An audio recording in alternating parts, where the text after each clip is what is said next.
That day, a foreign ship set out across the deep blue ocean, carrying dozens of passengers and crew. Among them was a young woman named Alina. She was quiet, strong-willed, and carried in her heart a simple faith that God always walked beside her, no matter where life took her. But the sea, unpredictable and merciless, had its own plans. One night, a violent storm tore across the waters. Waves rose like mountains, lightning split the sky, and the ship shuddered under nature's fury. Screams echoed through the chaos, and within hours the vessel was swallowed by the ocean. All were lost, except for Alina, bruised, battered, but alive.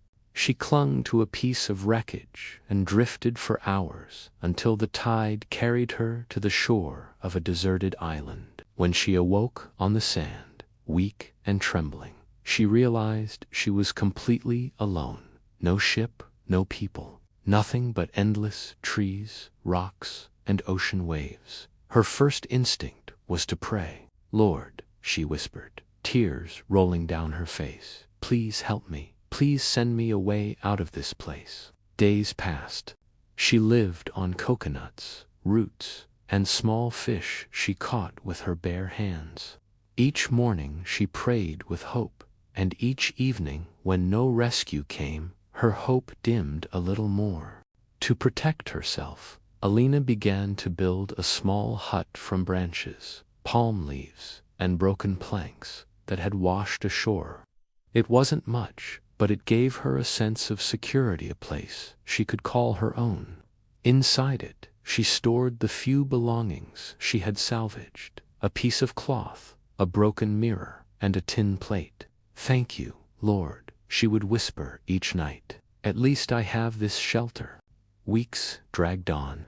Loneliness gnawed at her spirit, but prayer kept her alive. Still, doubts began to creep in. Why was God silent? Why had he abandoned her here? Then, one fateful afternoon, as Alina was out gathering coconuts, she noticed smoke rising in the distance. Her heart froze. She ran back, only to find her little hut engulfed in flames.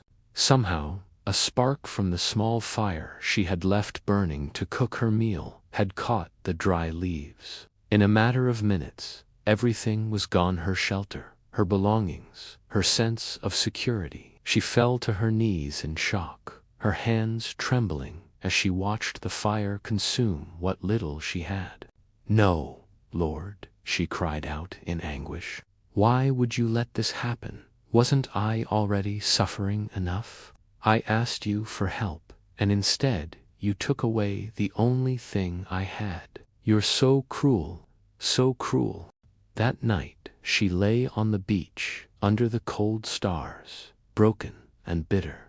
For the first time since arriving, she doubted if God was listening at all. Sleep eventually overtook her amidst her tears. The next morning, Alina was startled awake by a loud horn. She sat up quickly, and her eyes widened in disbelief. A large ship was anchored near the island. Rowboats were making their way toward the shore. For a moment, she thought she was dreaming. But then, she saw men waving, calling out to her. Alina stumbled toward them, overwhelmed with relief. When they pulled her aboard, she sobbed uncontrollably. How did you know I was here?" she asked the ship's captain once she could speak. The captain smiled gently. "We saw a smoke signal rising from the island yesterday evening that told us someone must be here.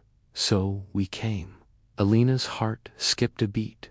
A smoke signal. She hadn't made any signal, only her hut burning to ashes. And suddenly, it struck her. The fire that destroyed everything, the fire she had cursed as God's cruelty, was the very thing that saved her life. It was the answer to her prayer.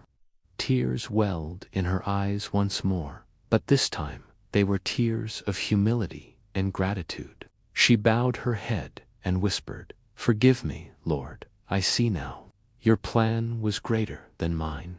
What I thought was a disaster was truly a miracle in disguise. Life is full of moments when our plans crumble, when what we hold on to is suddenly taken away. In those times, our faith trembles. We feel abandoned. We cry out, asking why God seems silent. But the truth is this: God's plan is always bigger, bolder, and more beautiful than our own. Sometimes He must take something from us so that He can give us something far greater.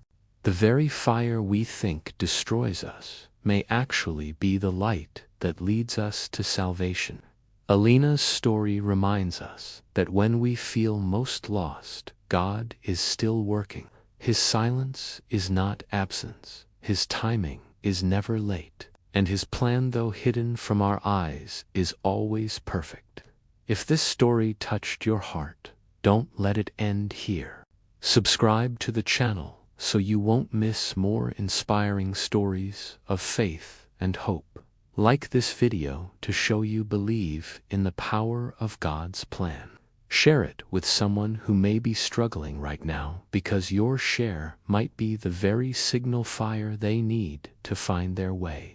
Together, let's spread faith, hope, and light in a world that often feels dark.